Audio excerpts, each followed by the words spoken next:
All wings report in. HouseDog, standing by. MotherGoose, standing by. Lowtech Tuck, standing by. Lock S foils in attack position. Animal Squadron ready for battle.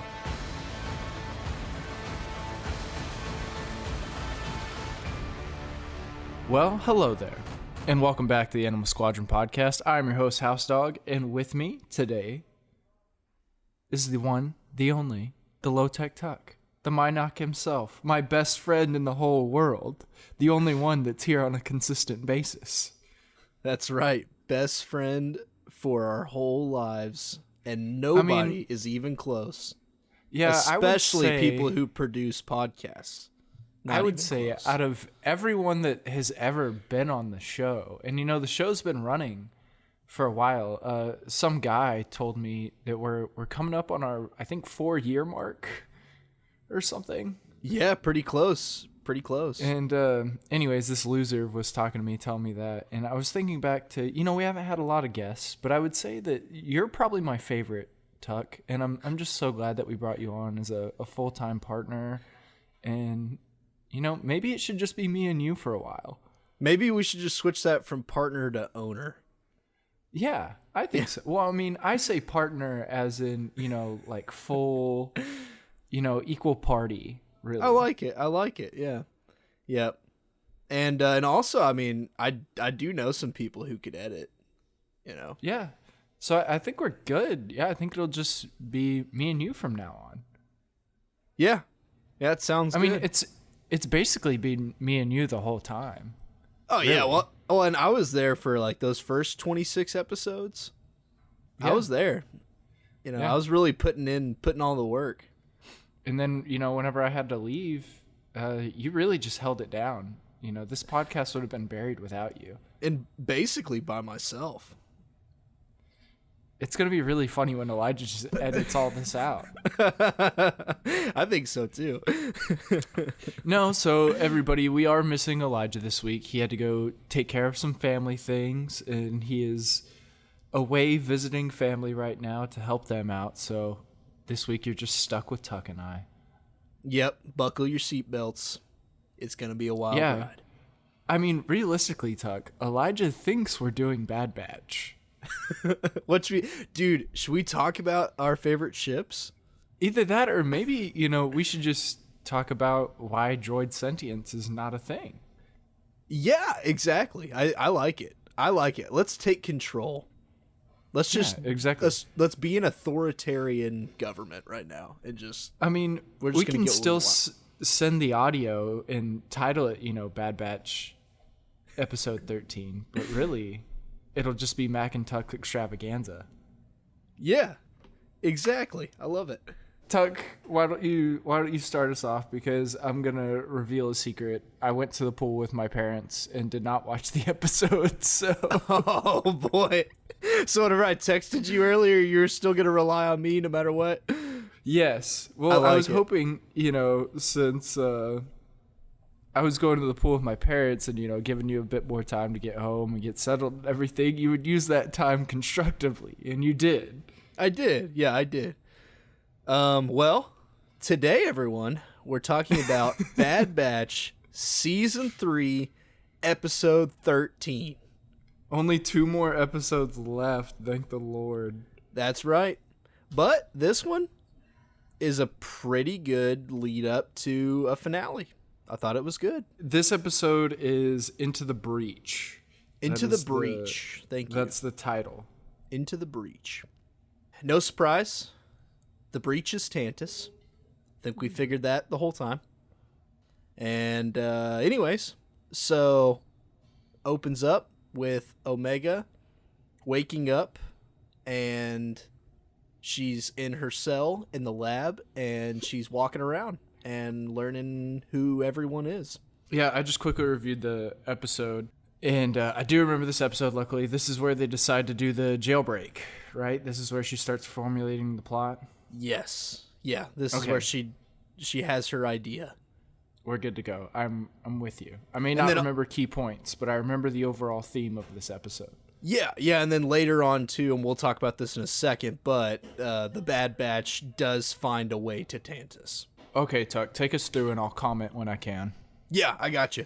So, Omega wakes up, she walks out, she's meeting everybody, and there's definitely several lines in which it's just made very clear that they're being watched all the time. And that the scientists and security are watching, nonstop, day, night, doesn't matter. And they also don't like it whenever the subjects, quote unquote, talk too much to each other and that kind of thing. And so it's a really escape interesting vibe inside of the cells, because like all the kids already isolate themselves inside of the pod, which is really interesting because the kids already know they're not allowed to basically be kids and have friendships and stuff. They all isolate each other with their different games and whatnot. One plays like a Tetris thing. One has the tiles that Omega uses to formulate the prison break. Yeah, and I then don't know also what the other kid does. With the games, there's a line later. I don't quite remember exactly when it is, but one of the kids says they want us to play these games to keep our minds active. And I think it's mostly they just play the games so that they don't go crazy and like totally lose their mind. I also wonder if they stole like some of the games from the temple. Maybe. Yeah, like maybe it's sort of sharpening their skills and is somewhat educational. Yeah, because they do seem... I don't know. I'm not entirely sure, but none of these kids were from the temple, right? They were all just found as force sensitives throughout the galaxy. I don't think any of them were actually from the temple. Yeah, I don't think we know exactly, but I mean, they're all way too young to have, like, if they were in the temple, they didn't remember it. I don't think there's any way they would have been old enough to remember. Or it was like a really short time, because I mean, this is still super early in the Empire. Yeah, but also, I mean, like, you know, the way that these kids act, I mean, let's say that they're, however their species age, whatever, I'm just going to use human time because that's what makes sense to me, but let's say that they're, like, 7. Like, how many things do you remember when you were, like, 5? You know what I mean? And they also all act like they've been in this prison for quite some time. Yeah, and also, like, how much training could they really have received, even if they were in the temple when they're that little? I just don't think there's... That just wouldn't really make a whole lot of sense, I don't think. Yeah. So, yeah. And then Bayram, the littlest, the baby, you know, like, we actually see him get captured, so... But it does seem like that Cad Bane had done that many times, and that the people at Tantus had done that many times. So that also kind of, I think, lends to that these kids probably did not come from the temple. Yeah. And like I said, just the way that they act and everything, they've developed a routine and they're very settled in it, and this is just their life. It seems like they've grown up in this type of system. Yeah, like, it seems like they gave up in a lot of ways. Like, they're just, no one's coming for us. We're just going to be test subjects till we die. Right. But continue, sir. Oh, yeah, you're good. But then Omega one day talks to them and tells them that she has escaped before and that she had help, but that she has an idea for how to escape again and take all of them with her. And I really like that she used the colored tiles too to like plan out the whole thing. Yeah, I like that too. It's just like that classic, like, you know, kids making a plan and like they're drawing stuff in the sandbox kind of vibes.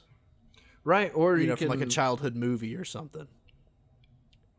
I want to say there's for sure a scene where Hunter does a very similar thing with like sticks and rocks. Mm-hmm. Or while wait, they're in the jungles of somewhere. or is that from Mandalorian? The episode when they're helping the farmers learn how to fight off those thugs. Doesn't Mando do that? Well, I mean, there was also that episode in Clone Wars where they helped the farmers fight off the thugs, so... Oh, yeah, huh? Yeah, maybe this has happened a few times. Maybe we've seen this before. Yeah, exactly. Who knows? But, I mean, that's a great point. I think... Sorry, Elijah, we're getting off topic for a minute. With everything that's going on in Star Wars right now, and we've talked about it privately amongst ourselves in the group, there's a difference between, as George Lucas puts it, rhyming and just straight up doing the same trope over and over again. Yeah, well, because basically the difference between them is one is cheap and the other is not. Like, as far as, like, just, like, a way to do things. So I think that the straight-up copying thing, that would be, you know, just, it's a cheap copy. It's not real storytelling, whereas rhyming, or even if the situation's similar but still making sure that things are a little bit different and things like that, I think are good things. But right, which is why I had the... Yeah. Which is why I had the problems that I did with that last episode of the prison break with Rampart. Was it we already did that in Mando? Oh, I got you. Like, we need bad guy's help, so let's go spring bad guy. Yeah, from work camp. Yeah, right. I got you. As opposed to, they did it in Solo as well in a bit. Remember, whenever they went to Kessel. And it wound up being a prison break, but that wasn't the original purpose, but it wound up being that. Yeah. But it was a different idea of it. Yeah. But, well, and actually, speaking of them, I guess we can talk about the first time we see Rampart and Hunter, which is the scene after we get out of prison with Omega and the kids, and they're waiting on a planet that is real smoky and deserty. And then Echo pulls up, and he had just stolen a... oh, crap. What are those ships called? The ones that, like, fold up and down? Oh, it's the precursor to the Lambda shuttle that's preferred by, like, high-ranking authorities. The Emperor comes in one, an Empire. It's the precursor to that. It's not the Lambda shuttle, but it's the one that eventually turns into that. It's just like how we saw in Episode 3 at the end, or not Episode 3 of Bad Batch, Episode 3 Revenge of the Sith. Mm-hmm. Gotta, specify how the V-Wings made the TIE noise so that you can relate that to eventually, we move into the TIEs, just like how this craft isn't a Lambda shuttle, but it eventually becomes one. Right. Yeah. But I know exactly what ship you're thinking of. Yeah, well, and I think Echo just calls it a shuttle. Yeah. I don't think he actually says, like, a make and model or anything. I'm sure we could find it. Editor Elijah, figure it out and put it in here. Yeah, do your part, Editor Elijah.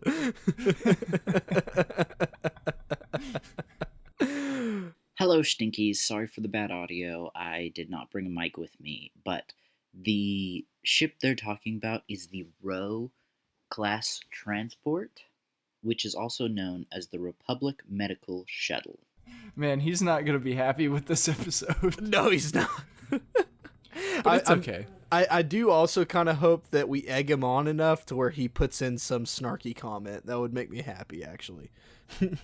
Yeah, it's not like we don't love Elijah, but, we are accepting of the fact that he's abandoned the podcast once again, and Tuck and I have to hold it down.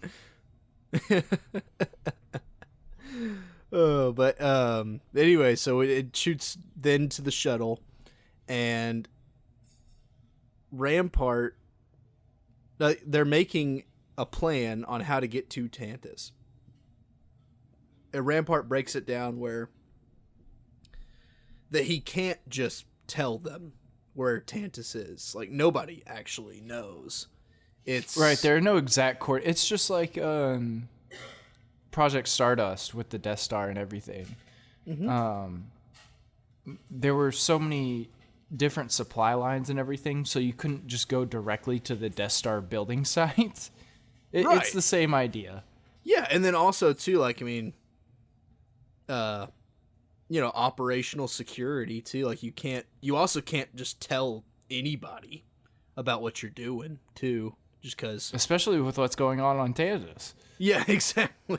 I mean, not everyone's gonna like that. So, but so they talk to Rampart, and he reveals that the only way to get to Tantus is by first landing at an Imperial base outside of Coruscant, and then ships that go there, the coordinates are downloaded onto the ship, and then they leave to go to Tantus. Like, that's the only way to get on there. I just realized that too. I didn't just realize it, but I just thought of this. I wish we would have gotten just a hint of Vader. Maybe just to, like, see, like, later when, like, Echo's crawling around trying to get to the ship. Like, it'd be cool if even if Vader just walks by.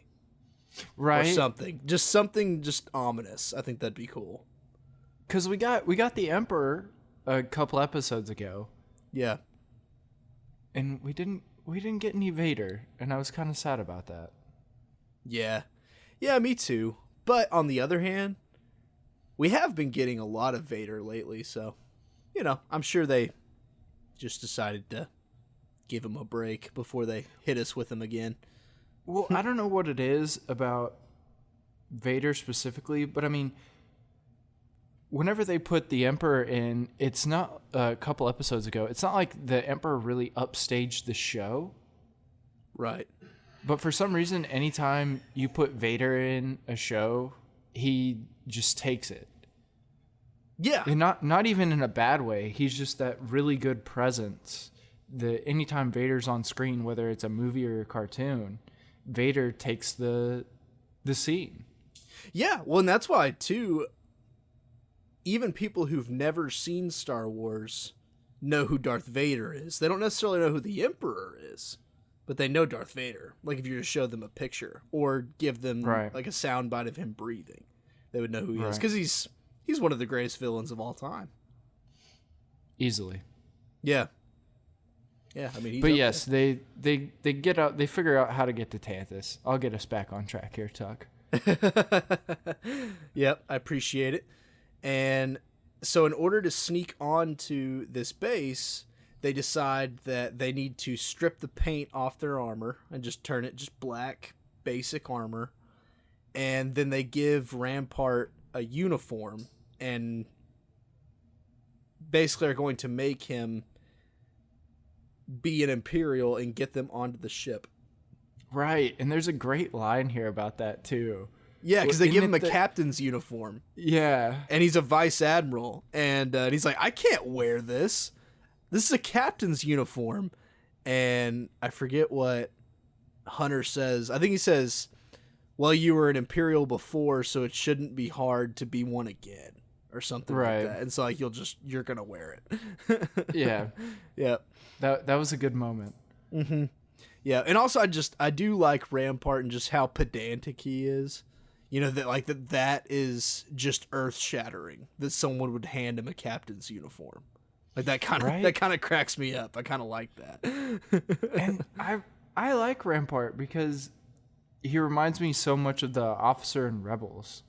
Mm-hmm.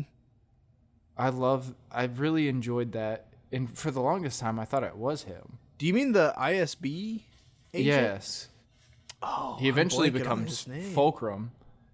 Yes. I mean, Fulcrum is just a code name, but... Yeah. Yeah. I don't remember his name either. Yeah. Well, I mean, ISB agent from Rebels. I think people will probably know who we're talking about. Here, Tucker, I know how to fix this situation. What, are you going to Google it? Editor Elijah, put the guy from Rebels' name in here.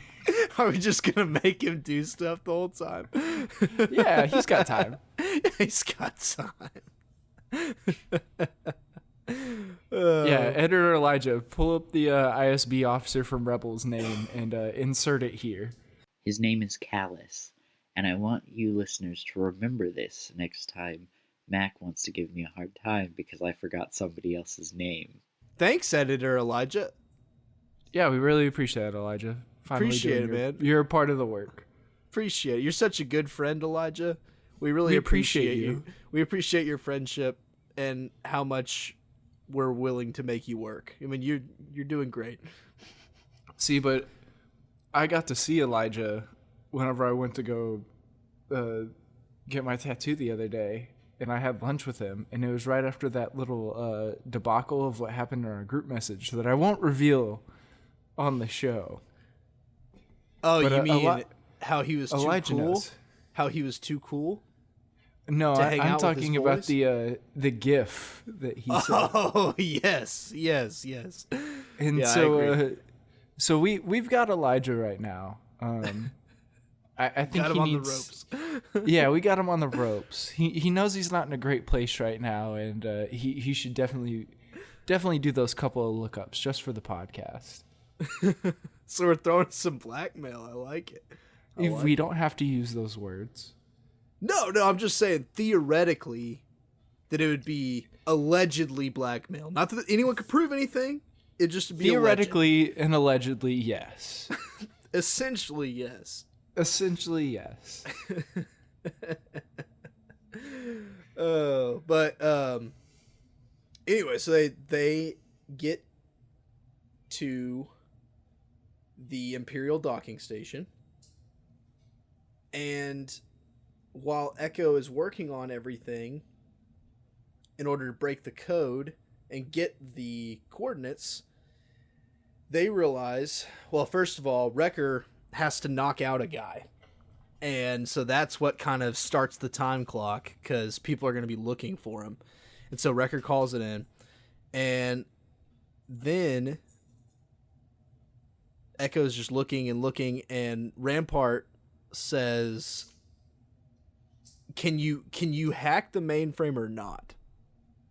And then Echo says, I'm trying, and he just shoves him out of the way, which I also kind of liked. He just kind of treats him like a fly, and it just kind of also I thought was interesting.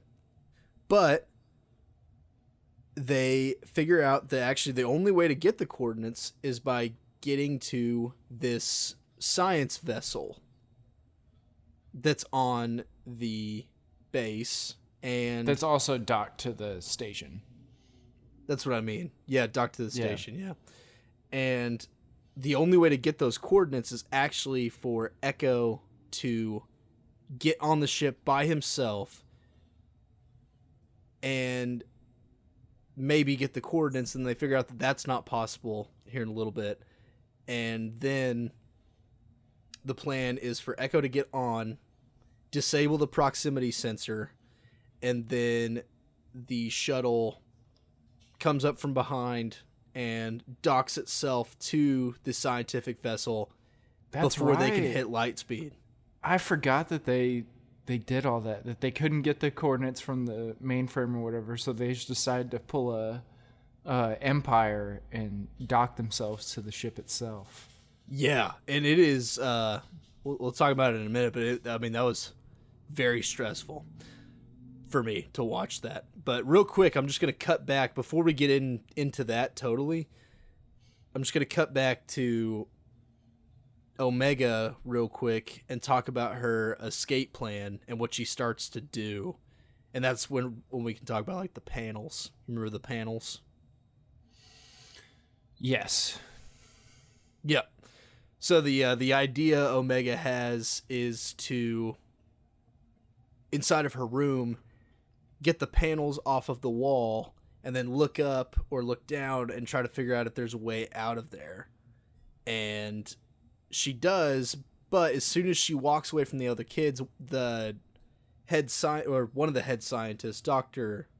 I think it's Scalder, if I remember right. Hey, you know an easy way to fix that? Editor Elijah, figure out that scientist's name and put it in here. Will I ever know peace? It's Dr. Scolder. Tuck was close. Oh, but so Basically, she's- Omega is doing a Shawshank. yes, and she just barely gets away with it. Scalder is about to open the door, and as soon as she does, Omega is able to put the panels back and look like nothing's happening. So yeah, she's definitely just pulling a Shawshank. Which is great, too, because, I mean, again, you know, the kids that are watching this these days have no idea what Shawshank is. But you should watch Shawshank if you don't know what Shawshank is. It's a great movie. Such a Absolute classic. Absolute classic. But that's all she's doing. Yeah, no, exactly. And then I'm trying to think of important moments. Yeah, I mean, pretty much other than that, we can kind of skip to the end here of the episode, and that is that Echo has to sneak onto the scientific vessel. And I do like the way that he does it. And what he does is he gets to where they're letting people onto the ship, they're loading it. It's some sort of cargo area.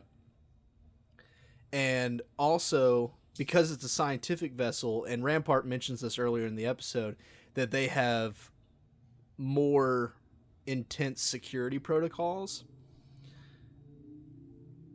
Echo is able to shift around where no one can see him and find where they're loading the droids, and they're astromech droids. And the way they do that is they have this, like, think of like at a bank, you know how like they have those tubes that Well, you it's put the just like deposit slip on, you just boop, and it goes. It's just like into the bank. Jawas do it with the tube thing. Yeah, exactly. And the astromechs are going up, and it picks up all of them, and so Echo has to try to get into the tube really fast. And at that moment that he starts basically sprinting behind cover, like still trying to be careful, a guard who's actually a clone commando sees, I think, his foot, or like sees part of his body, and starts to realize that there might be someone there. And so as he's going to check it out, Echo gets under the tube and just slips away. Of course. Yeah, but it was exciting to watch. It builds to the stress that you're gonna feel in a minute. Yeah, The suspense in this sequence was definitely very well done. yeah, I think so too. And then Echo gets in, and he starts working on getting to the proximity sensor. At that time, the Bad Batch loads up in the shuttle, the rest of everybody, including Rampart. And also including, too, that Wrecker has to offload the Imperial that he knocked out before they leave. And so I mean, it takes a little time.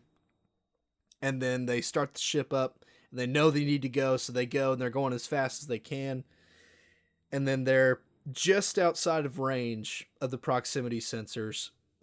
And Echo lets them know that he's on the ship and that he's working on it.